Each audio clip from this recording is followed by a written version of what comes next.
Jake needs these guys. Jake needs Tyson and needs all these other people, because that everybody's going to tune in to hope that Mike Tyson knocks him out. Right. They're not tuning in because they think Jake Paul's a great fighter and they want to see him compete. Hearing Dana White call out Jake Paul after that disastrous fight with Mike Tyson is probably the most satisfying news since November 15th.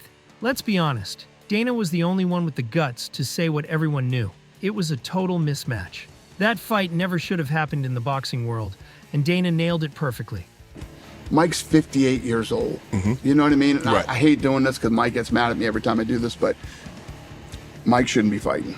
Dana White practically shouted that this fight was a disaster waiting to happen. But did we listen? Of course not. The excitement of seeing Mike Tyson back in the ring had us riding a dopamine high. Now, here we are, swallowing our humble pie, finally realizing just how wrong we were about the whole thing. Actually his age and was actually a boxer and was actually his size, he lost.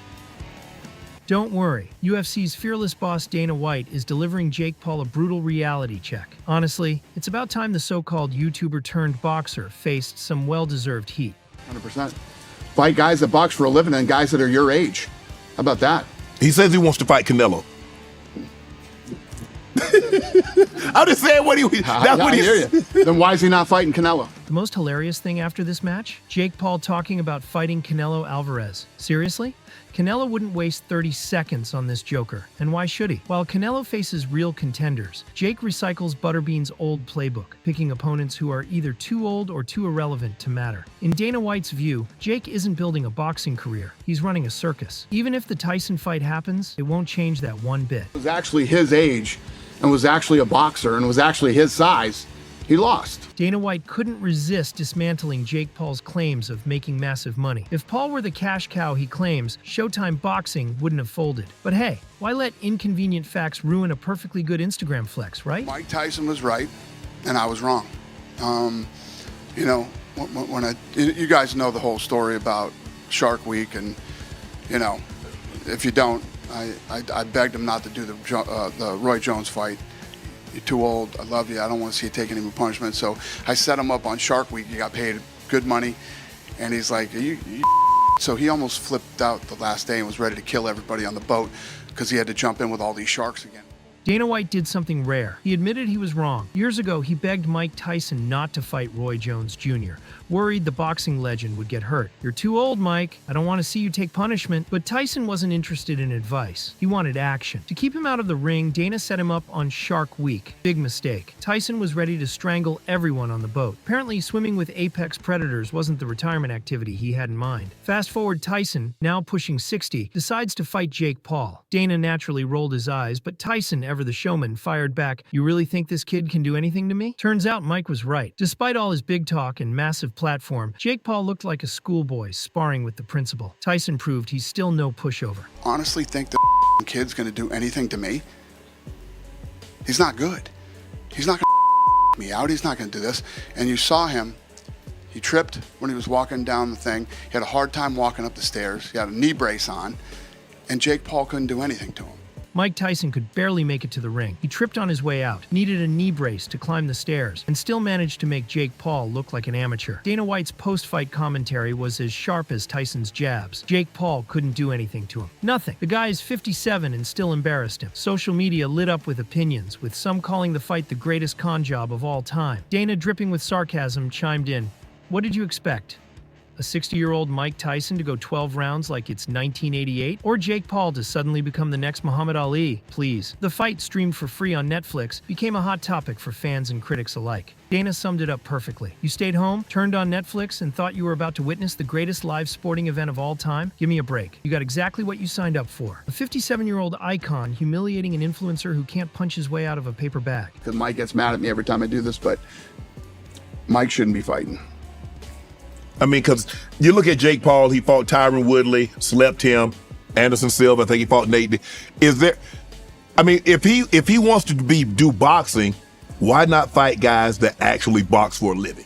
According to Dana White, Mike Tyson shouldn't even be fighting, and here's why. Jake Paul, for all his antics, has made a name knocking out retired MMA legends like Tyron Woodley, Anderson Silva, and Nate Diaz. Sure, they're icons, but they're not boxers. Dana had a genius suggestion. Maybe Jake should fight actual boxers. You know, people who box for a living. Shocking idea, right? Oh, and here's another thought. How about fighting guys his own age? But no, Jake's busy throwing around names like Canelo Alvarez, which is pure comedy gold. Dana can't fathom why Jake would even bother, or why Canelo would waste his time. Let's be real, Canelo would annihilate Jake in under 30 seconds and still make more money fighting real opponents without tarnishing his credibility. For Jake, the Tyson fight was supposed to cement his status as a serious contender. Instead, it exposed him. Dana didn't hold back. The kid's not a boxer. He's a content creator stepping into the ring, hoping no one notices he's out of his depth. Tyson toyed with him, and Jake still couldn't land a decent shot. If that's his idea of a fight, maybe stick to YouTube. Didn't like that.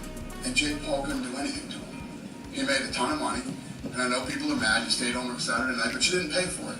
You know, this is what Mike Tyson. When Mike Tyson shows up, Dana White weighed in on the Jake Paul versus Mike Tyson circus. Nearly 60, Tyson decided to step into the ring with the YouTuber turned boxer. Dana figured Jake would get mauled, but Tyson confidently disagreed. He's not doing a thing to me. Spoiler alert, Mike was right. Jake Paul couldn't lay a glove on him. Sure, Tyson stumbled a bit, but he still walked away with a fat paycheck, while the rest of us stayed home watching and whining. Classic Tyson move. Logan Paul, after the fight, people been coming at him. They felt it was disrespectful of him. But he was like, Mike, I will kill you! I actually was surprised he said that. I really was. I was like, okay, whatever. Let's talk about Logan Paul. After the fight, he faced backlash for boldly claiming he'd kill Mike Tyson. Bold words, Logan. Really bold. Even Dana White was surprised, but shrugged it off with, "That's Logan for you." Meanwhile, there's the whole ulcer situation. Turns out Tyson nearly died from it, yet people still expect him to perform like he's 25. Makes sense, right? Some conspiracy theorists even called the fight fixed. But hold on, there's footage of Tyson hitting pads before the ulcer, looking fast and explosive. Post-ulcer? Not so much. Apparently almost dying can impact performance. Who knew? Yet some insist on crying fix, because why not? Tyson went from beast mode to barely standing. But let's ignore reality and jump to conclusions instead. Typical internet logic. love Mike Tyson, you know, personally as a friend, and he's one of my favorite athletes of all time. I don't know. Let's see what he can go in there and put together a training camp and come in, and you know, I don't like to see guys fighting it. Dana White has a deep admiration for Mike Tyson. He's his buddy, favorite athlete, spirit animal, whatever you want to call it. But even Dana wasn't a fan of throwing a 60-year-old Tyson into the ring with Jake Paul. A 31-year age gap? Totally fair fight, right? Classic combat sports matchmaking. Now let's talk Netflix. Dana's baffled it took them this long to dive into live sports. But here's where Dana goes off on a tangent no one asked for. Reacher is on demand. You can watch it anytime. And it's magical. But live sports? Oh no, you had to watch that fight live, because God forbid you miss Jake Paul awkwardly jabbing at a guy old enough for senior discounts. He's clearly frustrated with the idea of streaming live sports being such a big deal for something so absurd. He had a 31-year age difference during that fight. Just, you guys know what I think of that stuff. Dana White believes live events are the future. As streaming platforms continue to grow, they'll have no choice but to dive into live sports. Bold prediction, Dana. Truly groundbreaking stuff. Of course, no Dana White interview is complete without a subtle, humble brag. He casually mentions that his own TV deal is coming up, as if we didn't already know. He's about to talk to everyone. Netflix, Amazon, maybe even the Weather Channel. If there's a platform out there, Dana's sliding into their inbox. Why? Because, as he reminds us, live sports are the key. He's not about to let anyone forget that he's the mastermind behind making live fights a must-watch TV event. People can fight real guys and keep his credibility intact and still make that kind of money. You know what I mean? Jake needs these guys. Jake needs Tyson and needs all these other people, because everybody's going to tune in. Paul thrives on the circus. He needs over-the-hill legends like Mike Tyson to keep the hype alive. People aren't buying pay-per-views because they think Jake's a future champ. They just want to see someone shut him up. Dana even compares Jake to Butterbean, the guy who fought nobodies until the gimmick wore thin. Same playbook. If Jake ever faces a legitimate boxer and gets beaten, and the novelty will disappear faster than Jake's boxing credentials. Here's the deal. Jake Paul is a marketing genius who doesn't want to fight real boxers. Mike Tyson should probably just stay retired. And Dana White, he's just here, shaking his head at the absurdity of it all. Classic Dana. Like Tyson, people talk to.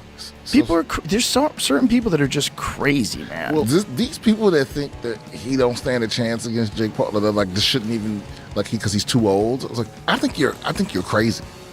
Well, they're definitely uninformed.